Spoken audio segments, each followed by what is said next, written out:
fit together and make sense. I mean, B'nai Levi makes more sense, but it too has its problems.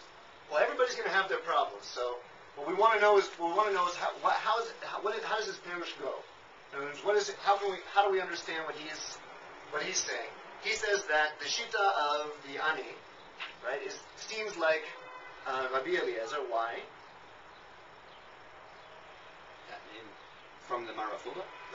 Well, the latter half of it, the Hachanami He'akesh lo ne'manut b'shato al tekeshufo ve'o masrani v'lomar al perot shebiado hen shalevet lo nichush l'masar rishon shebehen. I guess the language of shebehen makes me think that it's saying there is some sort of masar rishon which is shayach to the matanot that he's getting, but that doesn't really make much sense. And the other reading of it, well, maybe he took some stuff that's not part of these matanot, and therefore he needs to get five, but it just doesn't really... It's difficult. He makes some kind of a chidush here in order to understand what we're talking about, to be talking about the anim, or anim, right?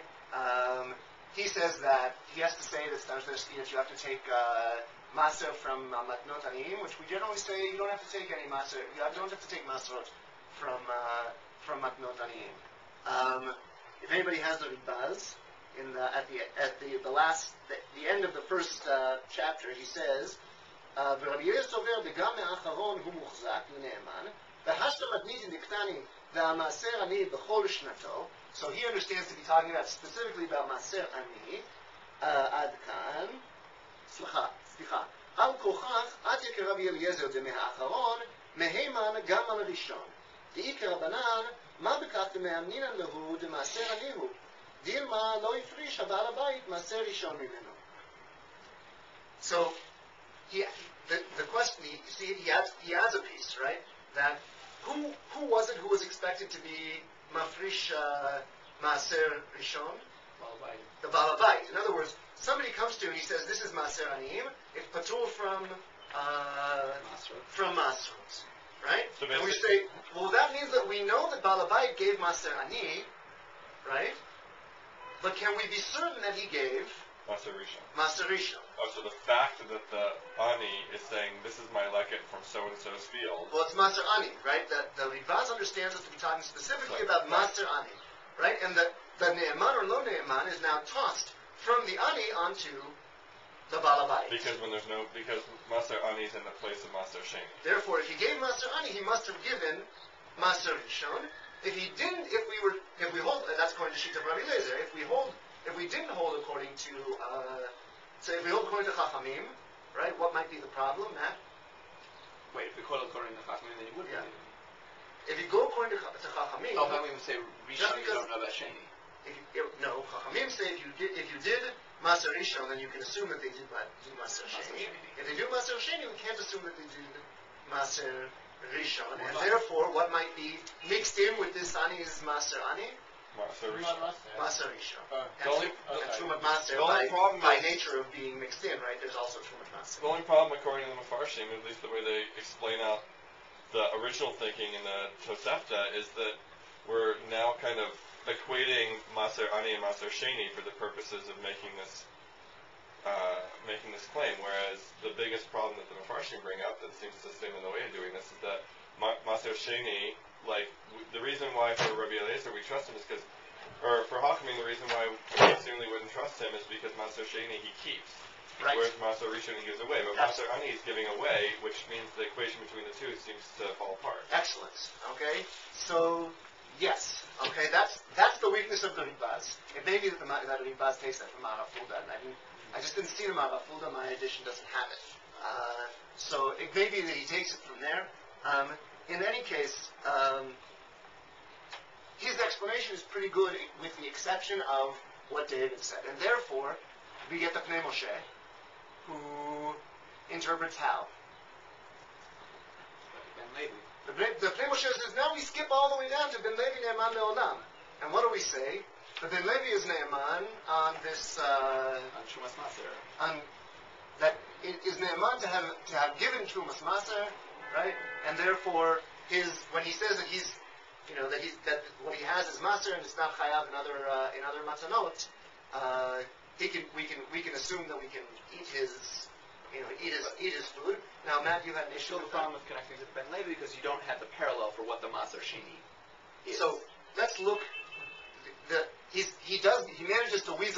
although it's not a strong weasel. Let's have a look back at the Pnei Moshe. Dibur mafchid ra'auto sheifrish maser sheni, and so on. Let's start where it says. Do we have a different hill? It must be Where in there? Right. Right after that one. No. We don't That have you it. just have one long Pnei Moshe? We just have Right. one long. Okay. Where do you start with? What's the beginning of his I'm going to tell you in a second where I want to start.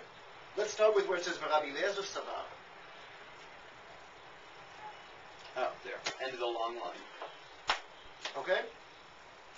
The Pnei Moshe says, Rabbi Eliezer Savar, וכיוון שראו אותו שהפריש מעשר שני, כפי חשבון אחר שהופרש בתחילה המעשר ראשון, so he's explaining now his shita, right? אמרינן מסתמה כבר הפריש מעשר ראשון. Now, I keep on starting 1-2 lines too early. Here we go, this is the important part. והשתקה אמר, נאמר מגניתי לקטני בן לוי נאמן לומר מעשר ראשון הוא, ואף על פי שאין אנו יודעים אם הפריש ממנו תרומת מעשר, כרבי אליעזר מתוקמת. זה סביר עלי. Now, how is he going to understand this? אינו חשוד על הראשון. All he's going to say is he's going to say, in general, we're not choshdim people for Maser Rishon. האמרי דאינו נאמן על הראשון, מפני שאינו שלו.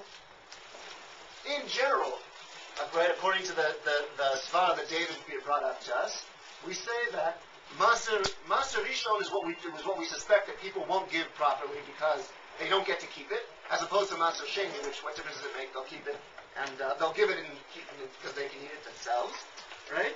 So Chachamim have a chashash about Maser Rishon, and Rabbi Eliezer doesn't have that chashash about Maser Rishon. So he doesn't have a parallel case, but he doesn't need a parallel case according to Pnei Moshe. But the Breita itself started with Ra'ah, that he was Yifrish, right? Mm-hmm. Wasn't the whole Breita based on the fact that you know he did Maser But Sheni? what the Pnei Moshe did here, and this is just an important thing to understand. What the Pnei Moshe did, what is there now? There's like some kind of educators thing? Oh, I see. Okay, so yeah. See, what he did was he translated Rabbi Eliezer into the svara that Chachamim say versus Rabbi Eliezer, right? Whether or not one has to be concerned with whether people will resist giving Maser Rishon because means you have to actually give something away, right? And his conclusion was that Rabbi Eliezer disagrees with that svara. You don't have to be concerned with people giving away Maser Rishon because for whatever reason that's not a concern of ours, and therefore in the case of a Levi, right?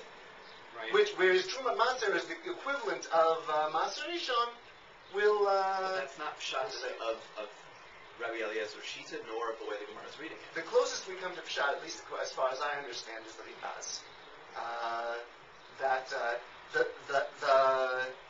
the Svara falls apart a little bit, but the Svara is something that somebody suggested somewhere. That may not be the Makor of the Braita. But I think the Pnei Moshe does make a valiant effort to try to put this on something that he can hold that svara with, or with which he can hold that svara. It's not 100% satisfying. We only have a few minutes left, so let's keep going because there's something cool I want to show you. I'll read. Amar Rabbi Yosef, Divrei Kolhu. It's everybody. Chachamim and Rabbi Eliezer agree. Shanayehi she'en adam oseh b'davar, and now this is interesting. En adam oseh b'davar erva. Everybody saw. In Ksav Yad Leiden it says En adam oseh b'davar, and then mitzvah, which was crossed out by the what's it called, the Magia, and it said En adam oseh b'davar mitzvah erva. The Mefarshei Yerushalmi interpreted it how? They offered us a very slight oma, or an even better Hagga'a of the Ribaz. En adam oseh b'davar erum, right? Which